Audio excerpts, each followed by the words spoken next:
May 18th, 2016. I took a couple of days off from recording. I was trying not to focus on it as much, and I think that helped me a little bit. Um, but as I go through this journey, I am remembering some things of what it was like. Uh, Specific things that I didn't notice then, but I notice them now. And I've taken the time to thank a few people who were in that memory. My cousin, my aunt, and then I really wanted to acknowledge my husband, particularly even though because it's National Police Week. So I have one of my favorite photos of him. This was at one of his police departments he used to work at before we moved here in Abilene. It's a beautiful picture, and I really, really love it. And I told myself I wasn't going to cry. We've seen how that goes. Um, I was standing by my father. I was on his left-hand side at the hospital bed the day he was passed. And I took the time to find my husband because we were all in this hospital room.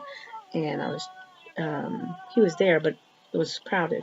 And so I was looking around to see where exactly he was standing. And he was against the wall with my brother-in-law. And we were nearing the end. Dad was, you just knew he was going. And I caught a glance of him at that time, and he was crying. And it wasn't until a few days later when we got to the funeral at the burial site that I realized that everybody was offering their condolences to us siblings and my mom and stuff. And I didn't take the time to tell him sorry for his loss because that was his father-in-law. And that was his father-in-law for 24 years. And that was a important relationship to him as well. And so at the cemetery, I remember going to him and saying, I'm sorry for your loss, because he was an important person to him as well. In those days, my husband was phenomenal. Anything I wanted, anything I needed, it wasn't a no. It was just, tell me how, tell me when. And I'm very, very grateful that he loved my father and my father loved him. And what's so interesting about their relationship was that my dad was just he just he really loved people.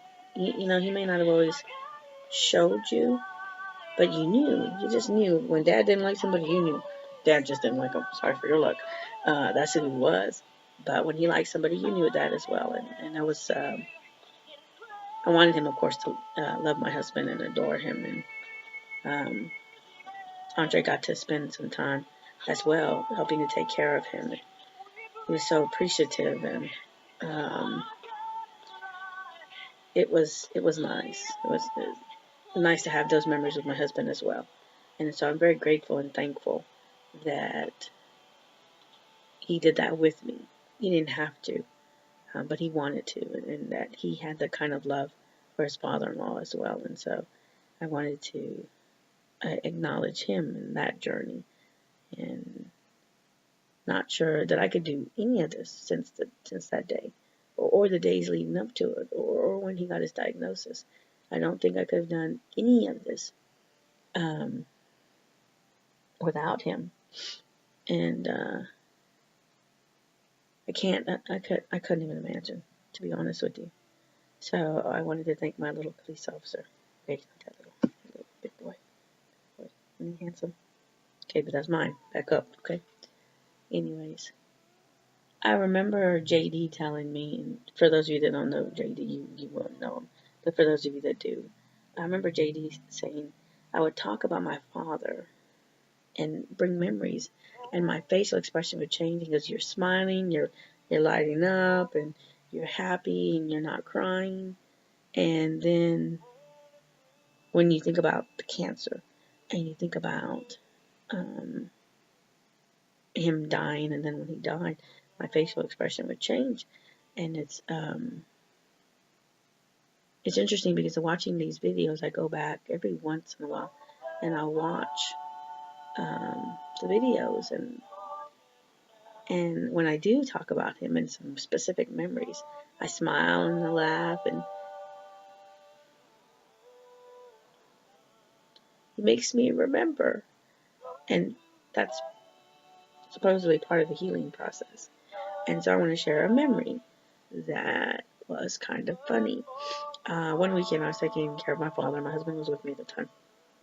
And since my husband was with me, I decided, okay, I'm going to catch a little nap because you really couldn't sleep watching Dad. He hardly slept, except to the end. He didn't want to sleep. He was always awake, and it didn't matter what time it was. When I had my weekend duty, I pretty much was up all night long. I was pulling the graveyard shift. So, anyways, I decided since my husband was there, I'm going to catch my little nap. I lay in the bed. It was next to his hospital bed, and I go to sleep. And then don't know how long I was asleep, but I'm startled, and I wake up, and I was like, "Who was snoring?" And my dad's like, "You were snoring." I said, "Dad, I'm a lady. Ladies don't snore." And he goes, "You were no lady that time."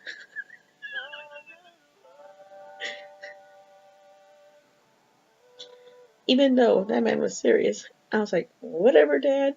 And so I went back to sleep a few minutes later, I think, after we all laughed. We were all laughing. And it was good to hear him laugh because cancer had taken that away from him. And so it was nice to see it coming back. So anyways, I go to sleep and I get back up. I don't know how much longer, but anyways, I slept and I get back up. And I don't even say anything. Dad's like, "You were a lady that time." I was like, "Okay, Dad." So that means I didn't snore. And it's one of my more fond memories of taking care of him and his humor and the way he talked to you and said things. And so I'm over halfway into May, and I know we're all struggling, and I know that we're all trying to find a way to get through it. But, and again, I was trying to have a happy video, but it's still hard. So, hopefully I will talk to you tomorrow, and I'll feel up to it. But this end of the school year's got me really tired, got me doing a lot of things. But hopefully I'll push through. So be blessed, be encouraged, and I hope that you remember a happy memory of someone who's important to you.